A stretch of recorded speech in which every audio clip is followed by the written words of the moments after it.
Un saludo a todos, les habla la pastora María Luisa Calderón desde Cancún, México. Audio número 1. Tema general, canto, música y danza. Subtema, canto, música y danza en las iglesias evangélicas históricas, desde el siglo XVIII hasta la actualidad. Los psicólogos afirman que el hombre es un ser adorador por naturaleza. Este impulso proviene de Dios y es para Dios. Las escrituras afirman en Apocalipsis 4:11, Señor, digno eres de recibir la gloria, la honra y el poder, porque tú creaste todas las cosas y por tu voluntad existen y fueron creadas. A continuación, hablaremos de un concepto general como lo es la palabra liturgia. La palabra liturgia significa originalmente un deber público o estatal. El diccionario Larousse define como el orden y forma determinada por la Iglesia para la celebración de los oficios. El diccionario de teología describe que en la versión de los 70, el término liturgia se aplicó a los servicios del templo en Jerusalén. Continúa diciendo, en el uso eclesiástico, la palabra se usa en dos sentidos. Primero, en un sentido general con referencia a cualquiera de los servicios y oficios prescritos del culto de la Iglesia.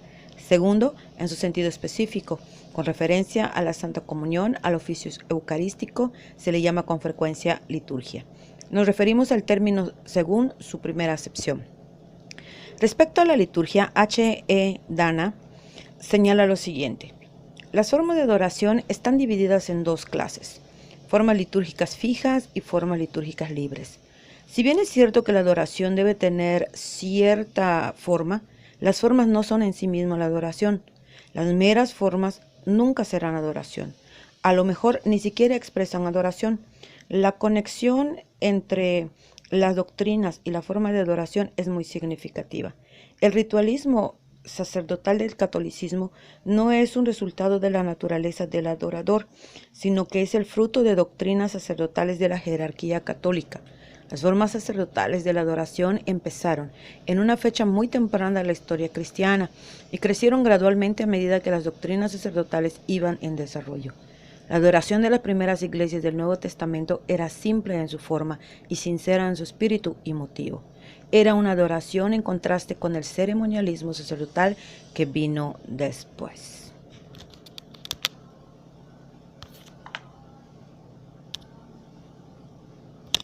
Audio número 2. Hablemos un poco acerca de la liturgia en el periodo de la Reforma. Indistintamente de los motivos que en determinado país, una de las primeras normas que se establecía era la predicación bíblica del Evangelio. Esto obedecía que el objetivo declarado de los reformadores tendía a la restauración de la fe cristiana, tal como había sido en sus orígenes. Para ello, procuraban la inmediata traducción de la Biblia al idioma del lugar correspondiente. La rama luterana de la Reforma protestante conservó lo que consideraron valioso de la tradición romana, en tanto que la rama zwingliana desechó todo lo que no estaba directamente enseñado en la Biblia.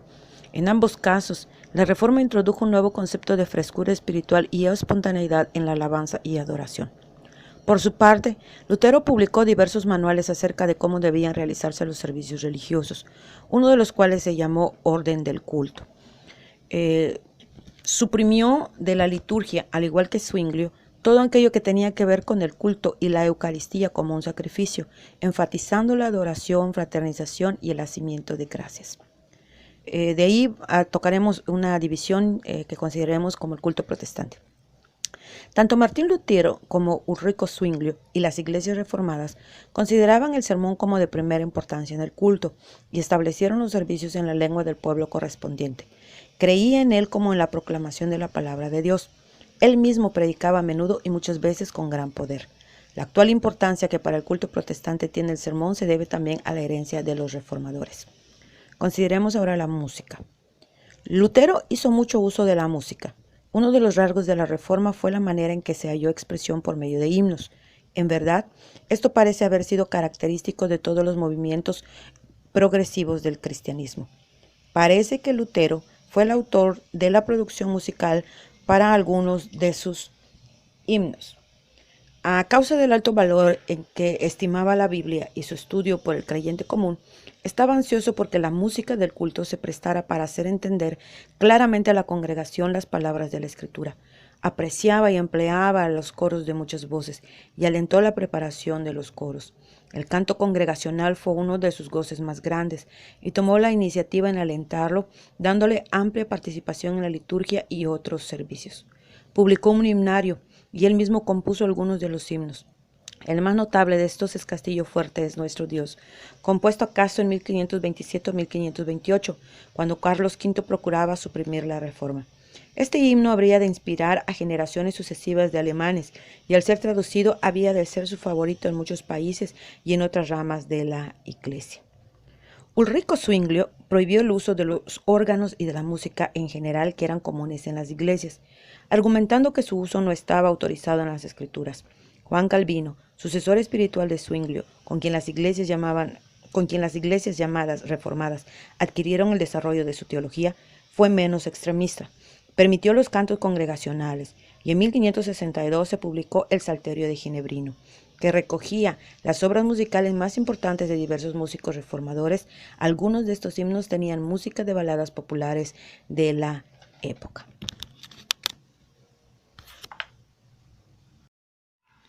Audio número 3. Aunque es normal el surgimiento de nuevas formas litúrgicas por la necesidad de que en nuestras congregaciones llegue una diversidad amplia de personas que asisten, la Iglesia tiene la responsabilidad de cuidar que su liturgia encuadre siempre dentro del mensaje principal de las Sagradas Escrituras. La adoración a través de la música. La música es una expresión sublime del espíritu humano. Esta frase nos muestra la importancia y el concepto tan alto que se tiene de la música. Y como esta expresión hay otras. La música es el idioma universal. ¿Cómo sería este mundo sin música alguna? Quítese la música de nuestro mundo y se habrá quitado una de las creaciones más sublimes de Dios. La música es parte integral del hombre. Nótese la influencia poderosa que ejerce en la adoración, pues es el idioma de los sentimientos. Cantar himnos es la mejor manera de alabar a Dios. La música prepara la atmósfera, dirige los pensamientos hacia nuestro Rey, da énfasis a las verdades espirituales y unifica los lazos de amor y compañerismo cristiano. Importancia de los himnos. Es necesaria la música puesto que la Biblia la apoya. Los salmos se escribieron para ser cantados. Israel lo hizo en el camino a la tierra prometida. Débora, Barak, David era músico de corazón y cantaba. Los himnos son objeto de tanto interés a causa de su desarrollo con la iglesia y la vida cristiana. Los escritores sagrados reconocen esto. Hay un libro entero, los Salmos, que contiene cánticos religiosos del pueblo escogido. Después de la Biblia, los himnos han contribuido para confortar el alma, iluminar el espíritu y sostener la fe, porque son doctrinales, teológicos y testimoniales. El poder de los himnos y la música sobre las personas puede moverlas a ciertas actividades o acciones. La música marcial y los himnos nacionales incitan a la valentía y al patriotismo. Hasta nuestros diferentes himnos, según su naturaleza, mueven a la congregación, a la oración, adoración y a la decisión de servir mejor al Dios verdadero. Audio 4. ¿Es la danza parte del culto de adoración? Entre las modas existentes en la iglesia moderna están las danzas, o bailes según la Academia Española de la Lengua, ejecutada por un grupo coreográfico, apoyado muchas veces por banderines, panderos y ritmos que en su mayoría son de origen hebreo, estableciendo cursos de danzas. Los proclamadores de esta práctica dentro de la iglesia toman solamente citas del Antiguo Testamento, sobre las cuales especulan y tuercen para poder defender su práctica dentro del culto de adoración. En un escrito de la pastora Ninosca de Ponce se establece una hermenéutica descontextualizada para enseñar esta práctica, afirmando que cuando se danza es cuando Dios hace descender fuego del cielo, algo completamente errado porque el día de Pentecostés el fuego descendió y no hubo danza sino alboroto y lenguas. Afirmar esto es establecer doctrinas completamente erradas, entrando en el campo de la especulación al manipular la historia y las expresiones del Antiguo Testamento. La pastora Ninosca afirma en su escrito que la danza fue usada por Elías junto a la música para atraer a las gentes, porque los profetas de Baal usaban también la danza como forma de atracción. Se usa el pasaje de 1 de Reyes 18:26 para afirmar que la danza se usaba para el culto y que los paganos la pervirtieron. Pero la danza es una forma de culto o una expresión cultural y de fiesta. Los que danzaron en el Antiguo Testamento lo hicieron al ser tomados por el Espíritu o bajo una reacción emocional propia de ellos mismos. Tenemos el ejemplo de María, la hermana de Moisés, la cual danzó a Dios por alegría, que significó la salida de Egipto del pueblo de Israel, tras ser libertado por la mano poderosa de Dios de la opresión del faraón. También Vemos que en los pasajes del Antiguo Testamento la danza estaba relacionada con una expresión social y natural dentro de la cultura de los pueblos.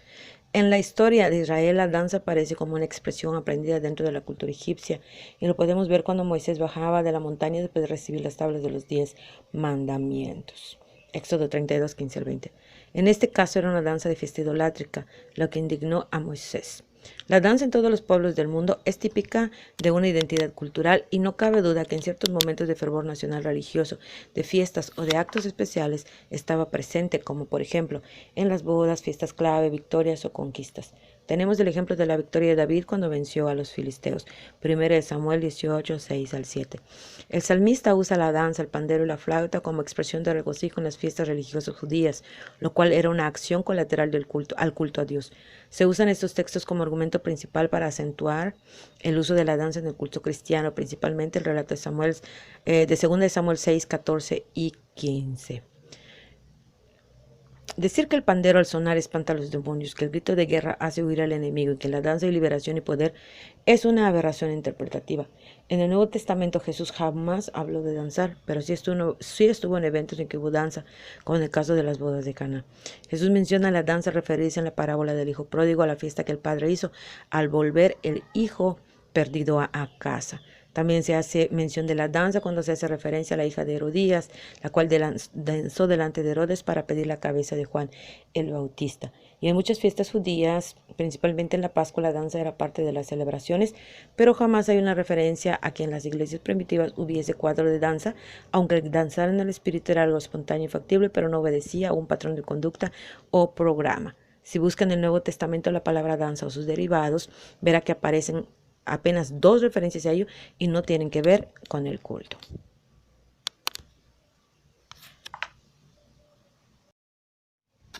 Audio 5. Consideraremos a la iglesia metodista. Esta iglesia tiene su origen en el Club de los Santos de Juan y Carlos Wesley en la Universidad de Oxford. Su vida devocional y estudio bíblico se caracterizaba por un estilo disciplinario y metódico, por lo que se les dio el nombre de metodistas. Juan Wesley, en 1703-1792, ministro anglicano, se desempeñó brevemente como misionero en Georgia, una de las colonias inglesas de América del Norte. Durante el viaje a América inició su relación con los hermanos moraos, y esto contribuyó a que Wesley experimentara una conversión religiosa en 1738. Después de esta experiencia, Wesley y sus seguidores procedieron a llevar a cabo una campaña de evangelización en la que el propio Wesley fue el principal predicador junto a George Whitefield. Estas actividades tuvieron como una de sus resultados la formación de una sociedad metodista. Los partidarios de Wesley organizaron en 1784 la Conexión Wesleyana, pero no formaron una iglesia aparte de la anglicana hasta después de la muerte de su fundador en 1792. Wesley prefería la teología del arminianismo, mientras que Whitefield se inclinaba al calvinismo. Esto produjo una separación cordial de ambos predicadores. Otra prédica wesleyana era la perfección cristiana, o sea, el énfasis en la santidad. Consideraremos uno de los documentos de la Iglesia Metodista con relación a los lineamientos nacionales de música y alabanza. Dicen ellos a continuación: la música es un elemento esencial para alabar y adorar a nuestro Dios. Por tal motivo, y con fundamento en la palabra de Dios y el artículo 462 del libro de la disciplina, se emiten los siguientes lineamientos nacionales de música y también de alabanza. Los propósitos esenciales. La alabanza que se practica en todos los ámbitos tendrá los siguientes propósitos esenciales: buscar la complacencia de Dios y la edificación del cuerpo para que Cristo habite junto y en armonía conforme lo establecen las Sagradas Escrituras. Todos los participantes de este ministerio del saber, instrumentistas, directores de canto congregacional, solistas, coros y grupos de alabanza, deberán tener muy presente su papel dentro del culto cristiano, respetar los tiempos designados previamente para su participación y dejar al pastor predicar la palabra y hacer los llamamientos. Se evitará en todos los casos que por cumplir pretensiones personales y de grupos pequeños se descuiden estos 2 propósitos esenciales. También consideraremos a continuación sobre su vestimenta.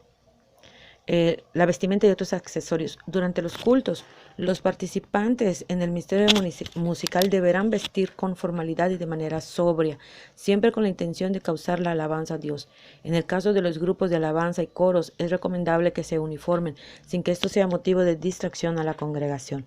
Si se hace necesario el uso de otros accesorios como estandartes, bandera, lienzos, mascadas, entre otros, se deberá cuidar que no quebranten el espíritu de la alabanza y adoración durante el culto. Audio número 6. Iglesias bautistas.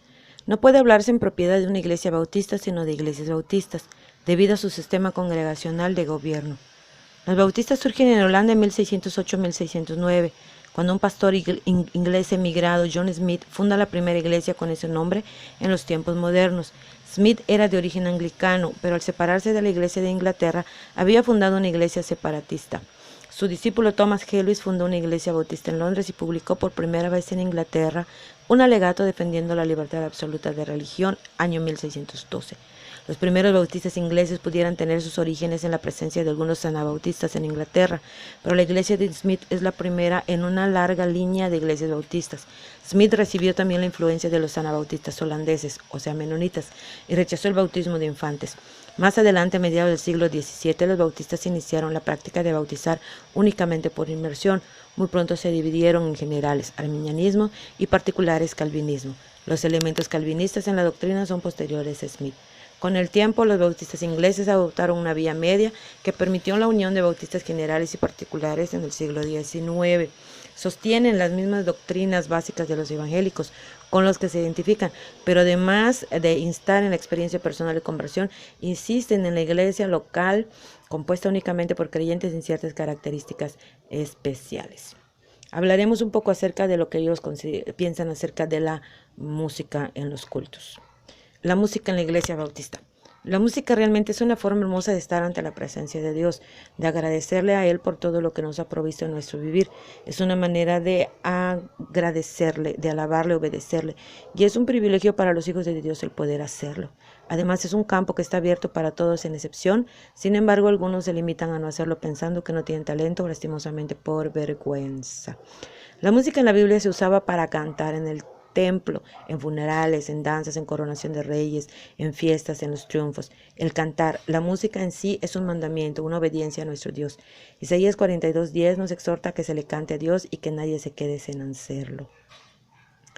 Dentro de su liturgia, la iglesia bautista no aplaude, porque el aplaudir, según la palabra latina de donde proviene, es principalmente la expresión de aprobación mediante palmadas para crear ruido. Tampoco ellos dentro de su música tocan algo que sea movido. Alabar a Dios es un asunto personal, consideran ellos. Sin embargo, no se puede alabar a Dios con cualquier cosa, de cualquier forma. Alabar a Dios es darle toda la honra, es producto de alegría, gozo que existe entre Dios y una persona. Dios exige la alabanza en el Salmo 50:14, donde dice debemos sacrificar alabanza. También basan ellos en el Salmo 48, número 1, Salmos 9:1. Según ellos también argumentan y dicen, los salmos son cánticos, himnos para alabar a Dios. Y en estos, en ningún momento que alaben a otro Dios, sino que la intención esté en la música o en los instrumentos, hasta que se hable de amor, pero que no se hable Dios. Como hoy en día, dice, hay mucha música, pero ¿cuánta de esa música alaba a Dios? En realidad, dice, Pablo y Silas cantaron himnos a Dios, según Hechos 16:25, donde sabemos que Dios hizo un milagro. Si hubiesen cantado otra cosa que no fueran himnos agradables a Dios, Dios mismo nos habría molestado por ayudarles, por salvar a la familia del carcelero. Entonces, Dios se agrada de nuestras voces e himnos que son para Él y no para agradar al mundo. Audio número 7. Hablaremos de la Iglesia del Nazareno a continuación. Denominación evangélica. A principios del siglo se produjo en Estados Unidos la fusión de alrededor de 15 grupos surgidos del movimiento de las iglesias de santidad, basado en la teología del arminianismo. El nombre original de la fusión era Iglesia Pentecostal de Nazareno, pero el término pentecostal fue abandonado en 1919 para evitar confusiones con los pentecostales que enfatizan al hablar en lenguas. Los nazarenos han concentrado tradicionalmente su atención en la experiencia de la plena santificación por obra de la gracia luego de la conversión y promueven un estilo de vida muy estricto. La iglesia del Nazareno es pues de teología arminiana wesleyana, pero su sistema de gobierno combina elementos de autonomía congregacional y un sistema representativo que incluye la existencia de superintendentes. La Iglesia del Nazareno se ha extendido en infinidad de países del mundo y se encuentra en casi todos los países del continente americano. Los nazarenos operan numerosas instituciones educativas y programas asistenciales. Su más conocida publicación es El Heraldo de Santidad. Hablaremos acerca de la adoración. Ellos tienen a consideración lo siguiente, con relación a coro y vocalistas. Consideran que todos aquellos que tienen un llamado a la música y a la alabanza pueden participar en su ministerio. Tienen un grupo selecto de voces, también dice, así como personas, y que son aquellas personas que se han comprometido con Dios y con el ministerio, asistir fielmente a la iglesia, apoyarla con sus recursos y dones, así como las prácticas semanales y participar regularmente en su ministerio según el orden que les toca. Ellos también consideran dentro de la adoración el formar bandas y músicos. Nuestra banda está conformada por excelentes músicos de varias partes del mundo, dicen ellos, quienes han tenido experiencias previas con la música. Es necesario tener un conocimiento más que básico sobre la música para formar parte de su banda. Y también ellos echan mano de la tecnología. Con relación a ello dicen, la tecnología nos trae las más increíbles posibilidades de presentar el evangelio que cambia vidas. Utilizaremos toda la tecnología que nos ayude a comunicar el amor de Dios a una generación que responde favorablemente a la estimulación del audio y video. Por lo tanto, siempre tenemos la necesidad de técnicos de sonido, iluminación, computadoras y cámaras. Algo de experiencia es ideal, pero un requisito, pues hay un entrenamiento idóneo. Audio número 8 para concluir. La adoración es blanco del enemigo, pues es la vida corporal de la iglesia y se debe cuidar a manera de que no se pervierta para ofrecer lo que no es agradable a Dios. La música es de dominio común la influencia que la música ejerce sobre el hombre, pues su belleza toca las fibras del alma, hace vibrar el cuerpo y alegra el espíritu. La música es un vehículo en la adoración, pero es menester es menester prevenir que no se convierta en un fin en sí misma, pervirtiendo el objetivo que es exaltar a Dios. La letra y la música. Hoy se debe tener una preocupación por no solamente la belleza instrumental, armonía y sentido rítmico, sino también por la letra de muchos de los cantos que se entonan en las iglesias cristianas. Hay cantos que no mencionan a Jesús, aunque hablan de derribar fortalezas, son barcos sin puerto, pues andan por todos los pasajes bíblicos, aunque les falta el piloto que les lleve a buen fin. Quieren tocar el cielo, pero les falta la escalera. Olvidan al mediador de la adoración a que dirige el tráfico entre Dios y el hombre. Con relación a la danza, como expresión litúrgica ha traído grandes controversias a la vida de la iglesia. Originada en la cultura de un pueblo, el judío, ha sido trasladada al culto cristiano bajo premisas mesiánicas judaizantes. Es necesario un estudio concienzudo de sus argumentos, de tal forma que su inserción o rechazo sea bajo pleno uso de la autoridad y responsabilidad de aquellos que tienen a su cargo la vida litúrgica de cada congregación. Se despide de ustedes la pastora María Luisa Calderón.